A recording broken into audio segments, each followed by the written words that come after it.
1775, the American Revolutionary War began as the American colonies sought to detach from England and its oppressive monarchy. Though many reasons are cited for the revolution, one in particular sticks out as the prime cause, that King George III of England outlawed the interest-free, independent currency the colonies were producing and using for themselves, in turn forcing them to borrow money from the Central Bank of England at interest, immediately putting the colonies into debt. And as Benjamin Franklin later wrote, the refusal of King George III to allow the colonies to operate an honest money system which freed the ordinary man from the clutches of the money manipulators was probably the prime cause of the revolution. In 1783, America won its independence from England. However, its battle against the central bank concept and the corrupt, greed-filled men associated with it had just begun. So what is a central bank? A central bank is an institution that produces the currency of an entire nation. Based on historical precedent, two specific powers are inherent in central banking practice: the control of interest rates and the control of the money supply, or inflation. The central bank does not simply supply a government's economy with money, it loans it to them at interest. Then, through the use of increasing and decreasing the supply of money, the central bank regulates the value of the currency being issued. It is critical to understand that the entire structure of this system can only produce one thing in the long run: debt. It doesn't take a lot of ingenuity to figure this scam out. For every single dollar produced by the central bank is loaned at interest. That means every single dollar produced is actually the dollar plus a certain percent of debt based on that dollar. And since the central bank has the monopoly over the production of the currency for the entire country, and they loan each dollar out with immediate debt attached to it, where does the money to pay for the debt come from? It can only come from the central bank again, which means the central bank has to perpetually increase its money supply to temporarily cover the outstanding debt created, which in turn, since that new money is loaned out at interest as well, creates even more debt. The end result of this system without fail is slavery, for it is impossible for the government and thus the public to ever come out of the self-generating debt. The founding fathers of this country were well aware of this.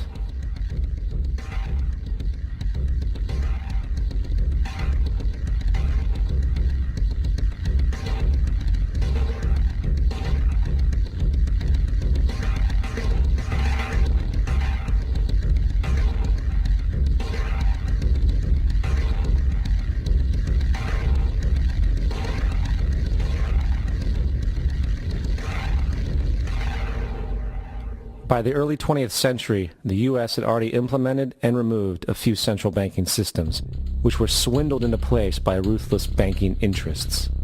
At this time, the dominant families in the banking and business world were the Rockefellers, the Morgans, the Warburgs, the Rothschilds.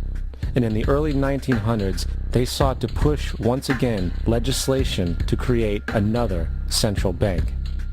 However, they knew the government and public were very weary of such an institution, so they needed to create an incident to affect public opinion. So, J.P. Morgan, publicly considered a financial luminary at the time, exploited his mass influence by publishing rumors that a prominent bank in New York was insolvent or bankrupt. Morgan knew this would cause mass hysteria, which would affect other banks as well. And it did.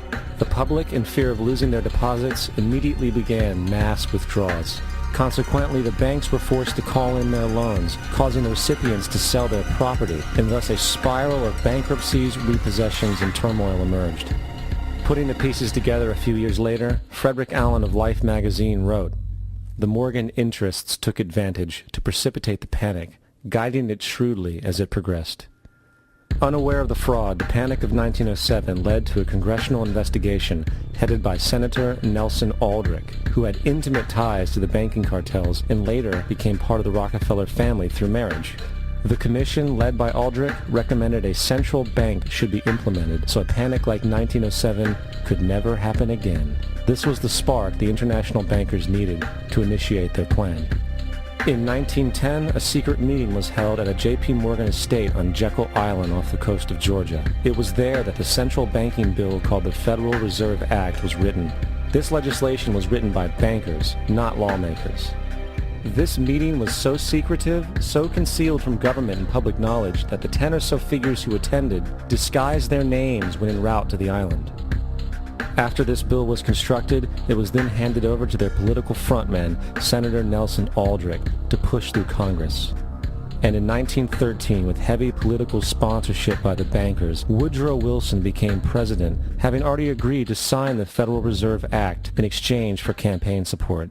And 2 days before Christmas, when most of Congress was at home with their families, the Federal Reserve Act was voted in, and Wilson in turn made it law. Later, Woodrow Wilson wrote, in regret,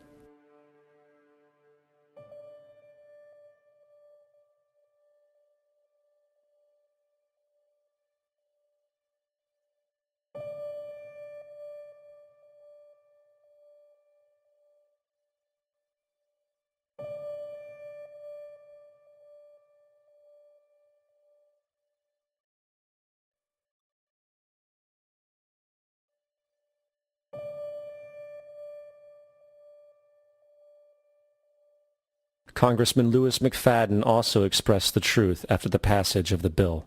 A world banking system was being set up here, a superstate controlled by international bankers, acting together to enslave the world for their own pleasure. The Fed has usurped the government. Now, the public was told that the Federal Reserve System was an economic stabilizer, and inflation and economic crises were a thing of the past. Well, as history has shown, nothing is further from the truth. The fact is, the international bankers now had a streamlined machine to expand their personal ambitions. It's alive! It's alive! It's alive!